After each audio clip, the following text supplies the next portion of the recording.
Nah, sekarang kita akan coba bahas mengenai masalah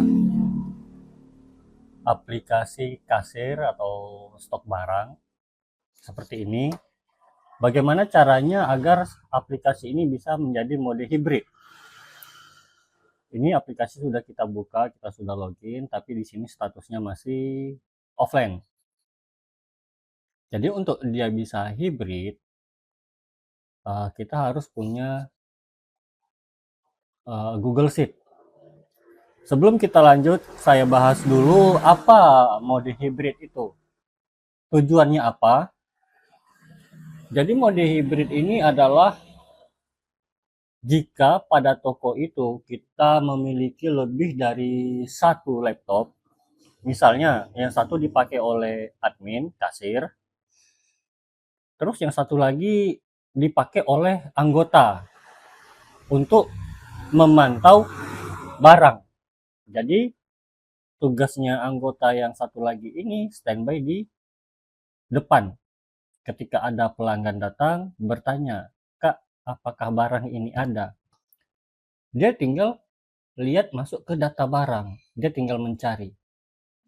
Nah, apapun yang dicari dia, data barang itu akan sinkron dengan database yang sama dengan laptop si admin.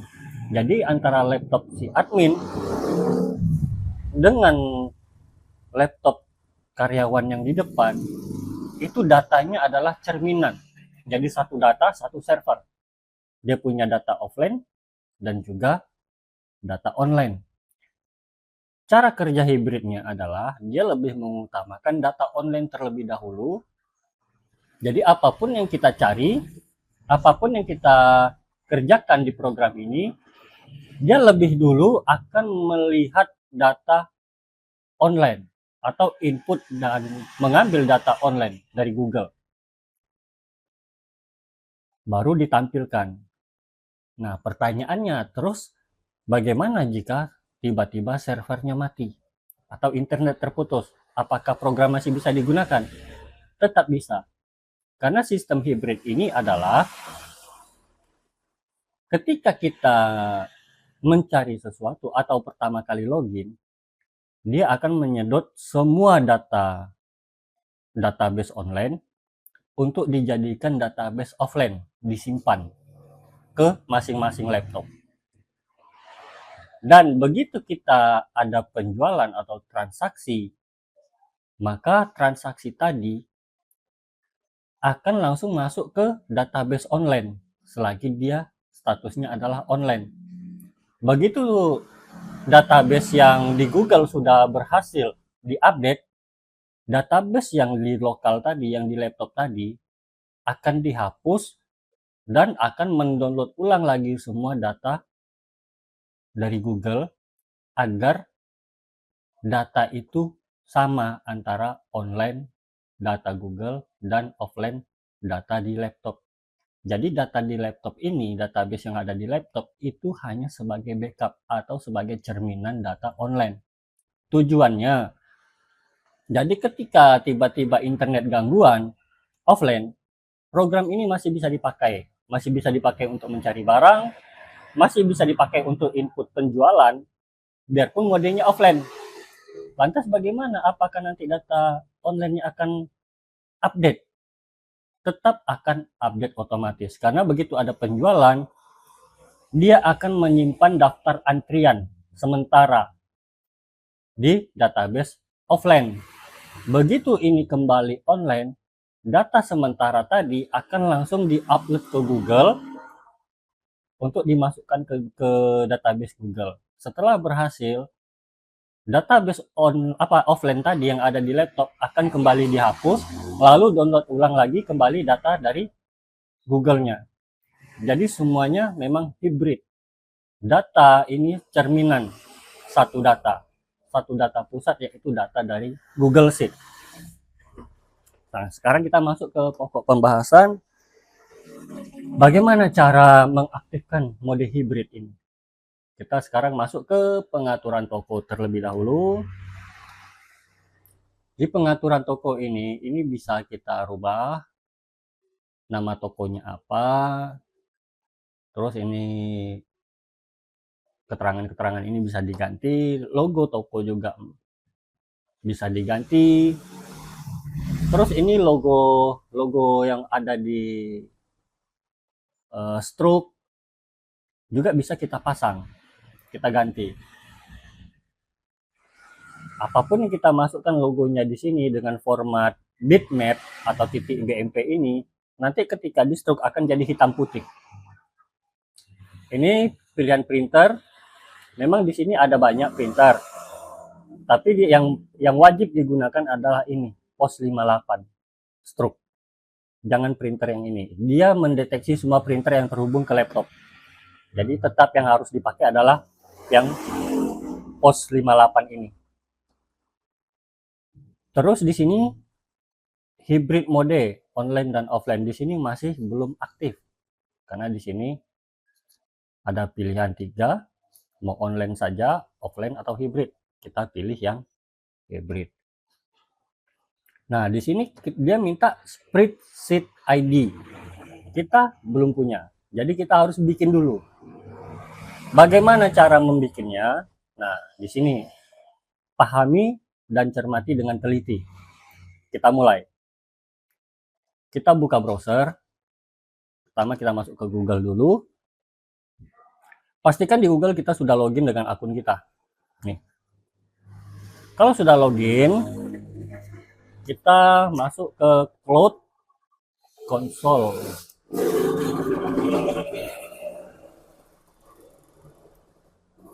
Masuk ke sini, console.cloud.google.com. Kita klik enter.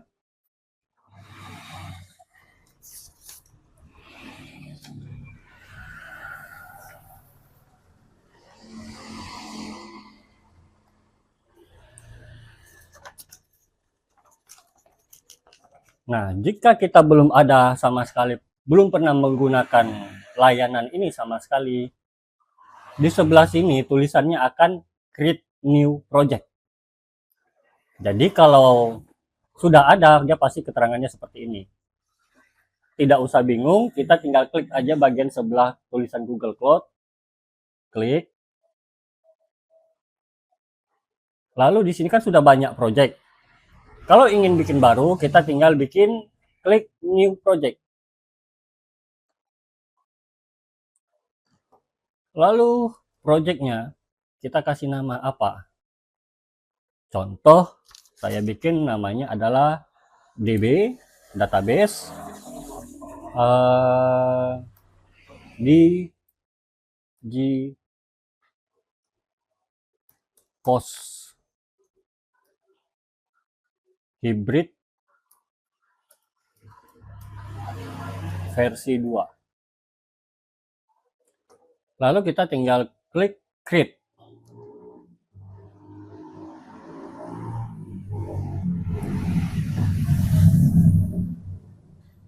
Nah, setelah itu pastikan di sini sudah berada pada project baru yang kita buat. Sebentar.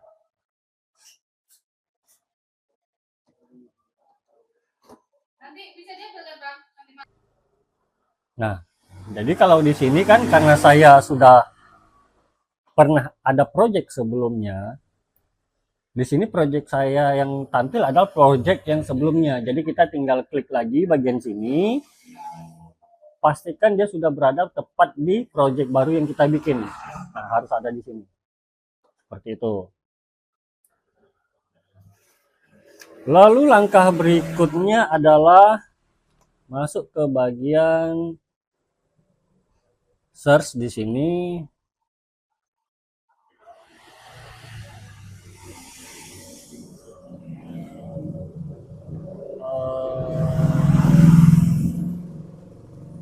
Bentar.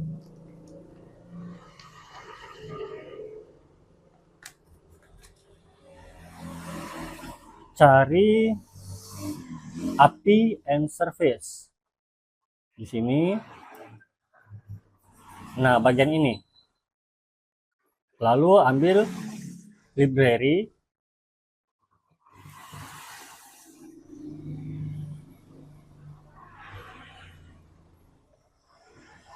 Lalu di sini kita cari Google Sheets. Ada dua yang harus kita cari. Yang pertama adalah Google Sheets.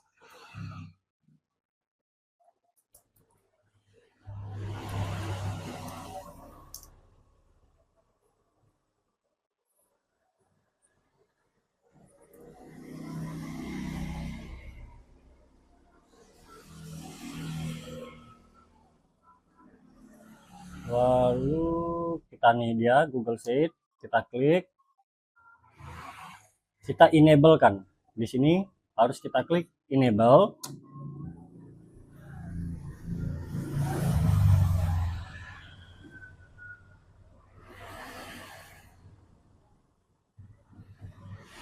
Tunggu sebentar.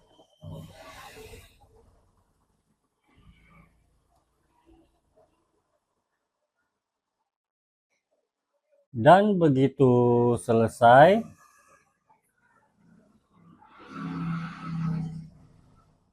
sebentar. Lalu langkah berikutnya kita masuk ke bagian, kita cari lagi namanya Google Drive. Kita cari Google Drive. Ini Google Drive API.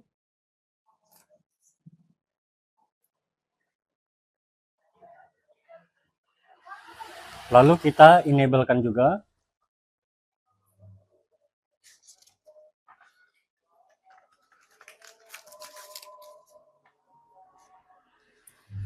Tunggu sampai selesai.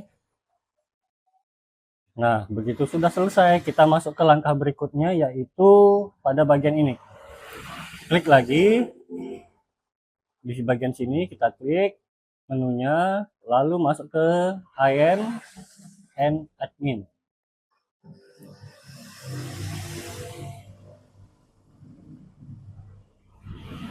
Terus masuk ke bagian service account.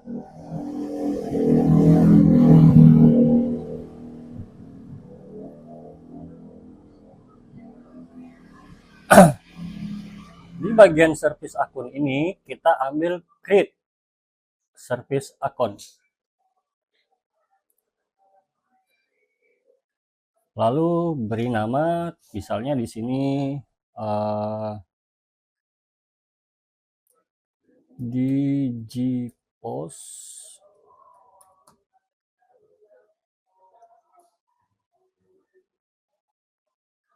Hybrid. Seperti itu. Lalu kita create and continue.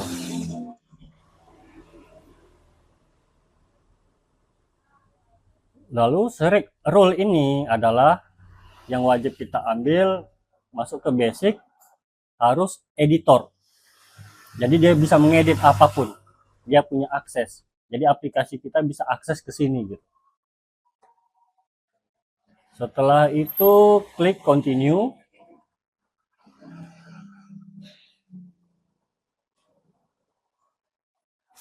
Di sini sudah semua.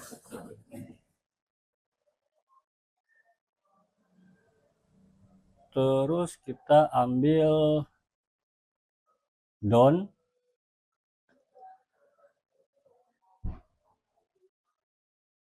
Lalu langkah selanjutnya kita klik lagi bagian ini, service account ini, kita klik, masuk ke bagian key,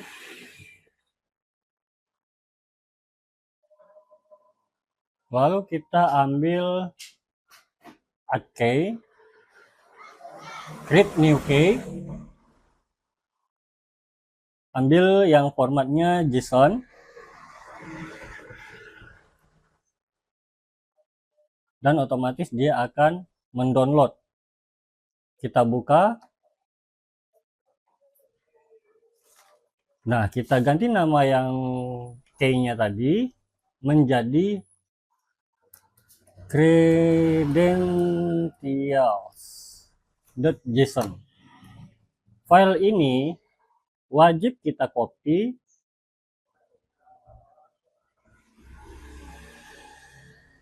Lalu pastikan ke folder aplikasi kita. Nah, di sini ini folder aplikasinya, kita pastikan di sini.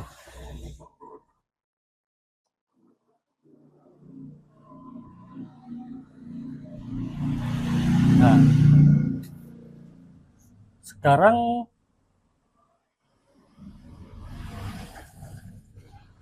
yang email service akun kita tadi itu harus kita catat.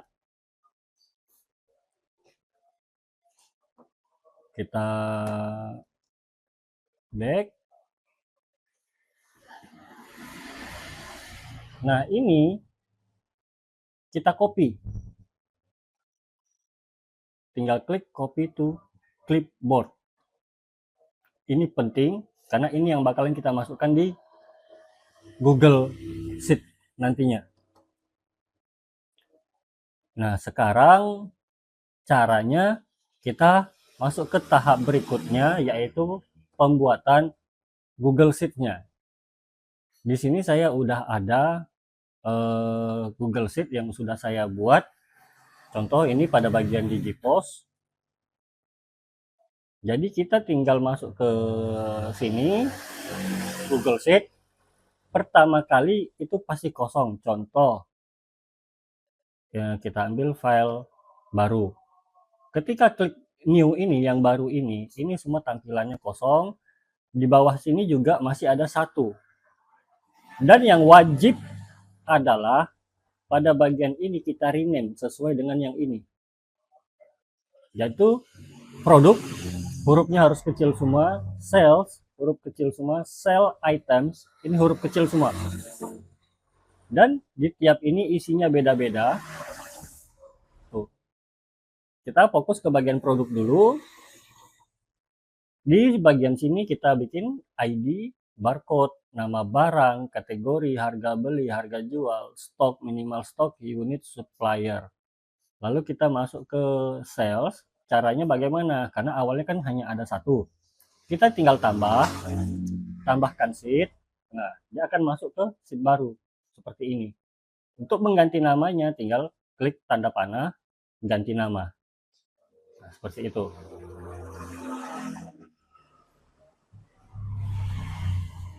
Jadi begitu juga untuk yang bagian sebelah ini. Tinggal ambil yang tanda tambah ini, lalu ganti namanya seperti ini, isinya seperti ini. Lalu kita fokus ke bagian sales, lalu kita juga buat invoice, tanggal, total, diskon, pajak, metode bayar, dibayar, kembalian, lalu kasir.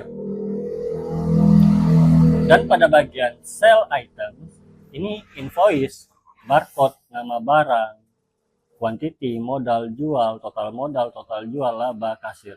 Kita cukup membuat seperti ini, tanpa isi. Hanya membuat header-nya saja. Isinya nanti akan otomatis dari aplikasi. Lalu namanya kita bebas ganti. Di sini saya bikin Digipost Inventory. Ini bisa kita ganti. Tinggal kita klik di sini, kita ganti. Udah. Nah, yang paling penting sekarang ada di bagian ini. Setelah kita selesai, kita klik bagikan. Nah, terus akses umum. Siapa saja yang memiliki link. Terus kita mau bagikan ke siapa? Contoh tadi udah kita copy yang alamat email ini, kita copy. Masuk ke sini, kita pastikan di sini. Ctrl V. Lalu di sini wajib ambil yang editor, jangan hanya perlihat, wajib editor. Ini kita unchecklist, lalu klik bagikan.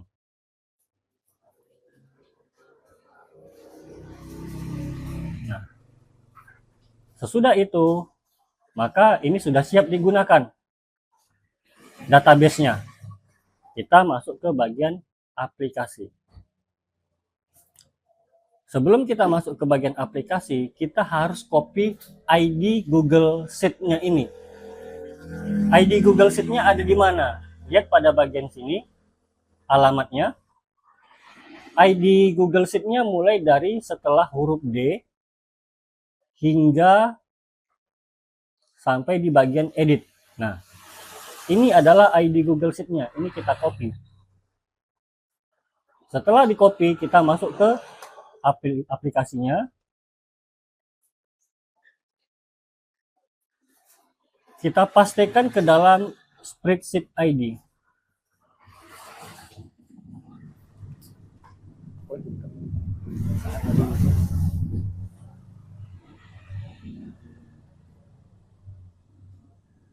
Setelah itu kita tes koneksi sheet. Kita klik. Di sini status terhubung ke Digipost Inventory. Oke. Berarti pembuatan database online-nya sudah selesai. Kita tinggal simpan pengaturan. Mode hybrid. Jika di bagian Google Sheet-nya sudah ada data, kita tinggal sinkron.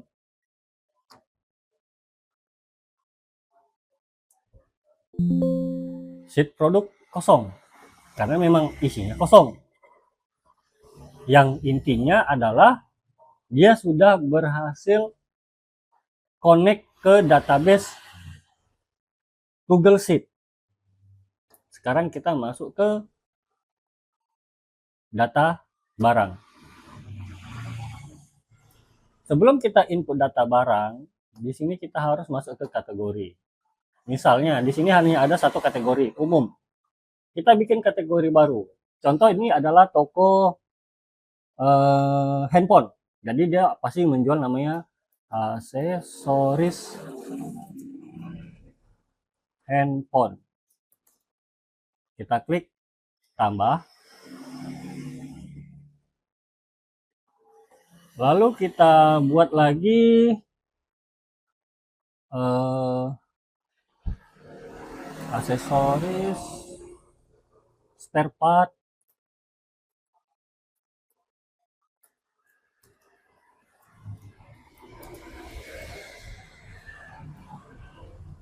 Tambah.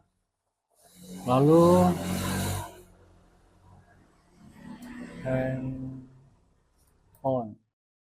baru tambah. Nah, seperti itu. Kategori barang sudah kita buat. Sekarang masuk ke bagian data barang. Di sini kita tinggal klik tambah barang.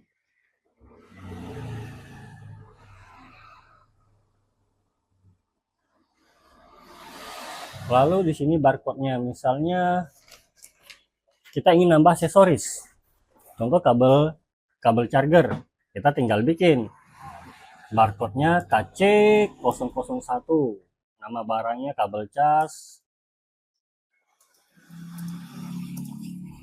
Type-C. Kategori masukkan ke aksesoris handphone, harga beli misalnya 15.000. Harga jual 20.000. Stoknya ada 20. Ini minimal stok kita bikin aja 5 untuk munculkan peringatan. Jika stoknya sudah mencapai 5, dia akan muncul peringatan pada bagian dashboard. Simpan.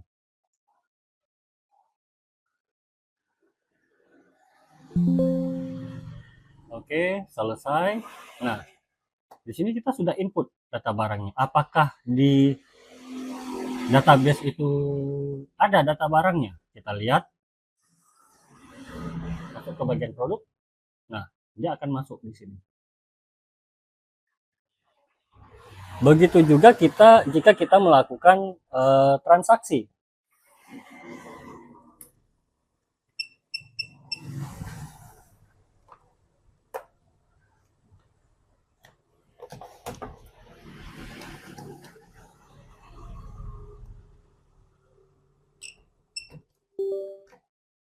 Kita coba melakukan transaksi.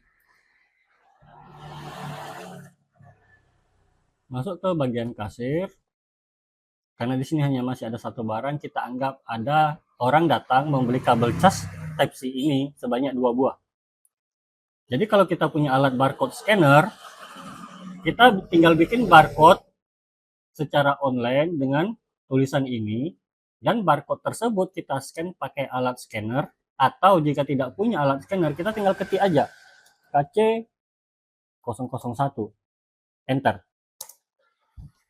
Udah selesai. Dia langsung masuk ke keranjang belanja.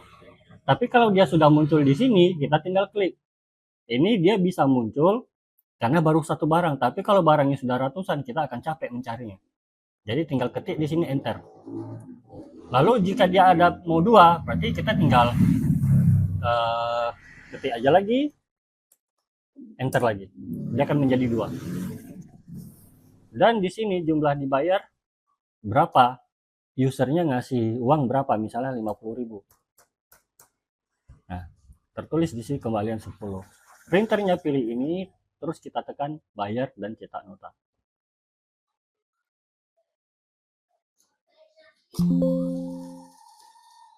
Nah, maka akan tercetaklah notanya. Lalu kita lihat di bagian dashboard, omset hari ini 40.000. Ini adalah uang laci penjualan, transaksi 1. Aset stok ini adalah harga total dari semua barang yang ada di toko kita. Terus masuk ke bagian pembukuan. Kita di sini bisa harian atau bulanan. Sekarang kita tampilkan yang harian. Oke. Nih. Lalu kita coba yang bagian bulanan. Seperti ini juga. Lalu kalau kita mau ekspor bagaimana? Ya tinggal kita yang misalnya kita harian dulu. Kita ekspor Excel.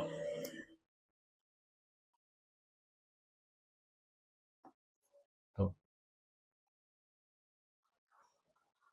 Nah, jadi jika pas kita tampilkan klik harian, maka di sini akan tertera penjualan satu kali berapa. HPP ini adalah modal barangnya dari total belanja ini, total invoice ini, penjualan ini. Untung yang kita dapat berapa? 10.000. Seperti itu. Karena sudah kita klik harian. Oke, kita ekspor Excel. Contoh kita nyimpan di bagian download saja. Ini laporan harian tanggal segini. Kita save. Oke. Sekarang kita lihat isinya seperti apa. Nih, tinggal kita buka.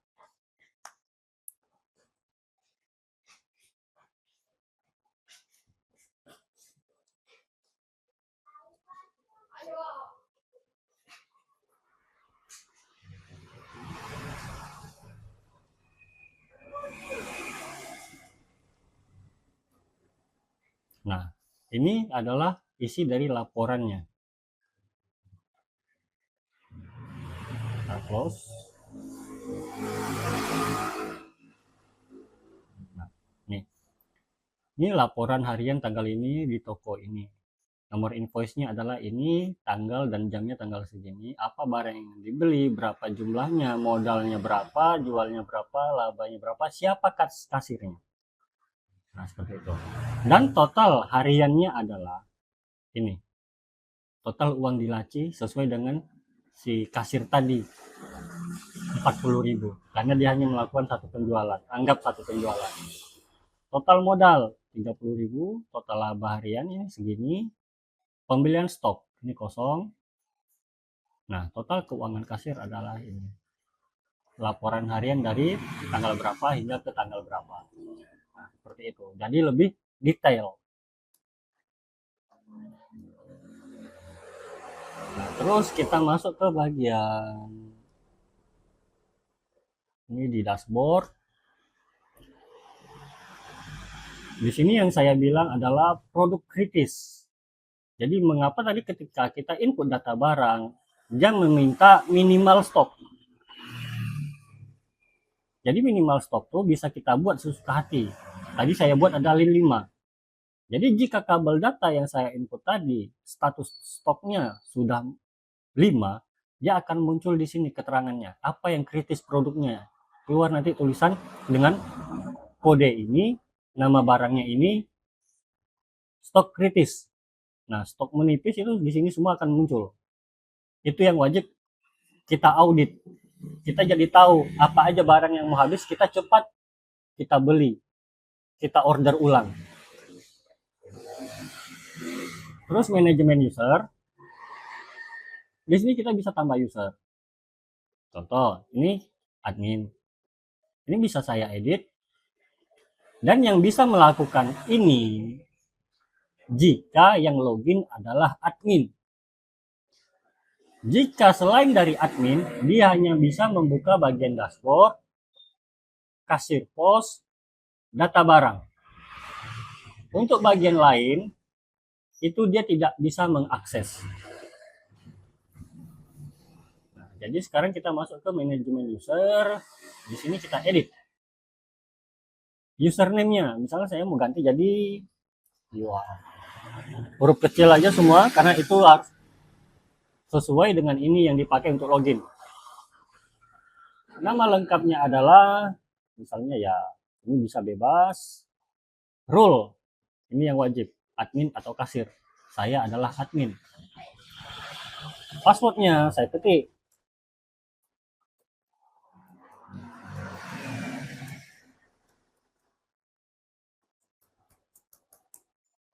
Simpan perubahan.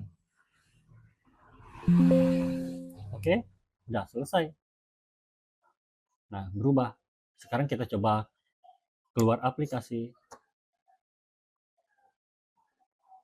Lalu kita login lagi dengan ID username yang baru tadi.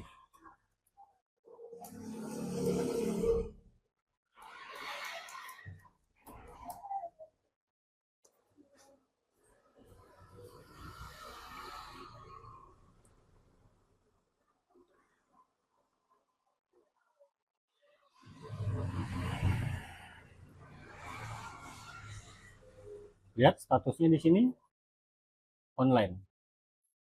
Nah, ketika dia online, dia akan lebih mengutamakan database Google. Apapun yang kita lakukan pada program ini, dia wajib mengambil data dari Google terlebih dahulu. Atau menulis data ke Google terlebih dahulu. Setelah itu, misalnya kita input barang. Di sini kita melakukan input barang. Ketika selesai input, kita klik tambah barang ini, dia akan menambah ke database Google terlebih dahulu, lalu database lokal yang ada di folder aplikasi ini, di database ini akan dihapus. Setelah dihapus, dia akan download ulang database dari Google, lalu dijadikan database lokal kembali sebagai cadangan untuk antisipasi ketika internet tiba-tiba putus. Nah, dia akan otomatis detect. Ini saya contohkan yang tiba-tiba internet terputus. Ini saya cabut koneksi internet di laptop saya. Lihat, hybrid offline sama dengan lokal. Dia menggunakan database lokal yang tadi yang saya bilang. Dengan mode begini, kita tetap bisa melakukan transaksi. Karena database lokal cerminan dari database Google tadi. Karena masih ada namanya data barang, stoknya berapa. Ketika kita melakukan transaksi penjualan di sini, dia akan menyimpan data sementara pada folder aplikasi. Dan begitu kita tiba-tiba online kembali, ini saya colokkan lagi kabel internetnya, kabelannya, kita tunggu, dia akan otomatis detect. Nah, dia kembali online. Ketika kembali online, dia akan mengupload semua data sementara. Misalnya kita ada melakukan penjualan. Di sini akan ada data sementara. Itu diupload ke Google Sheet. Setelah berhasil diupload semua, data sementara tadi dikosongkan. Lalu ini database lokal dihapus. Setelah database lokal dihapus, dia akan download lagi database dari Google Sheet untuk dijadikan database lokal. Inilah yang saya bilang hybrid real time. Jadi database Google Sheet 100% sama dengan database yang ada di masing-masing laptop, adalah cerminan. Jadi memudahkan untuk mengoperasikan program ini. Tidak perlu bingung, semua serba otomatis. Sekarang kita coba untuk bagian pengaturan toko. Di sini logo toko belum ada, kita ganti logo. Kita masuk ke bagian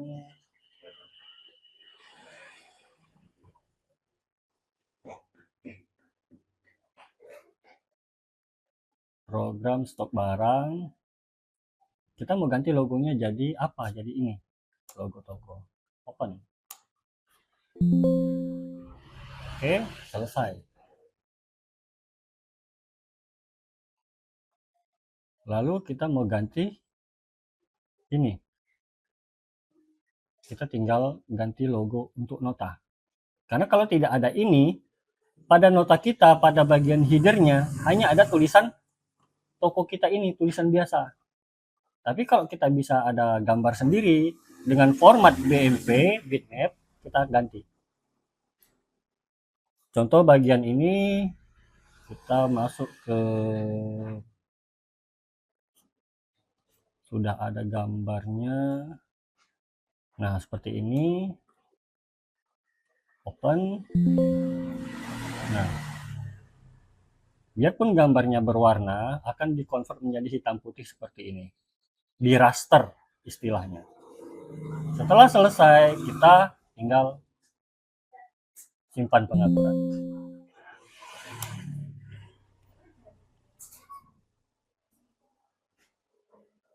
Oke, seperti itu. Semoga bisa dipahami cara menggunakannya.